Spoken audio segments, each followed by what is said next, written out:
Good morning friends. Good morning sir. वा, खूप खमंग वास येतोय. कोणाचा जेवणाचा डबा उघडा आहे? बघा, आता आपले डबे चेक करा. खूप खमंग असा वास येतोय. बघा, कोणाचा जेवणाचा डबा उघडा आहे का?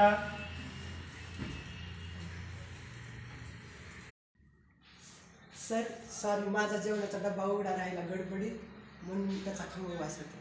ठीक आहे, काही हरकत नाही. बैस खाली. दिनू, एवढा खमंग डबा आईने दिलेला असताना सुद्धा तू शाळेतली खिचडी घ्यायला खूप पळत जातो. एकदम सगळ्याच्या पुढे असतो. वा रे वा. सर, शाळेची खिचडी कशी झाली तरी तिची चव जगातील सर्व पदार्थांपेक्षा एकदम भारी लागते. सर, ती आम्हाला घरच्या डब्यापेक्षा लईच भारी लागते. मित्रमैत्रिणी बरोबर खिचडी खायला लय मजा येते, म्हणून मी खिचडी घ्यायला लय पळत जातो. तुम्हाला ती मजा काय कळणार सर?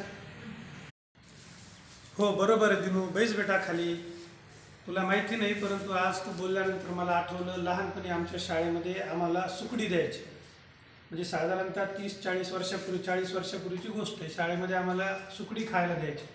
पोत्यामध्ये भरून सुकडी आलेली असायची आणि ती सुकडी आम्ही आमच्या पाटीवरती घ्यायचो. मधल्या सुट्टीमध्ये लेखन आणि पाटी जी असते ना, त्या पाटीवरती आम्हाला ती सुकडी मिळायची आणि ती सुकडी आम्ही मित्रमैत्रिणीसोबत मधल्या सुट्टीत खायचो. त्या सुकडीची चव आज मी वर्ष 50 झाले तरी परंतु शाळेतील त्या सुकडीच्या चवीसारखा चविष्ट पदार्थ माझ्या आयुष्यात मला दुसरा अद्यापपर्यंत मिळालेला नाही. आपल्या शाळेमध्ये आपल्याला जे काही खायला मिळतं, खिचडी असेल किंवा इतर काही पदार्थ शाळेकडून खायला दिल्या जातात, त्याची ही जी चव आहे ती चव आपल्या आयुष्यभर लक्षात राहते आणि आपण ती मित्रमैत्रिणीसोबत खायचा आनंद हा काही आवरच असतो.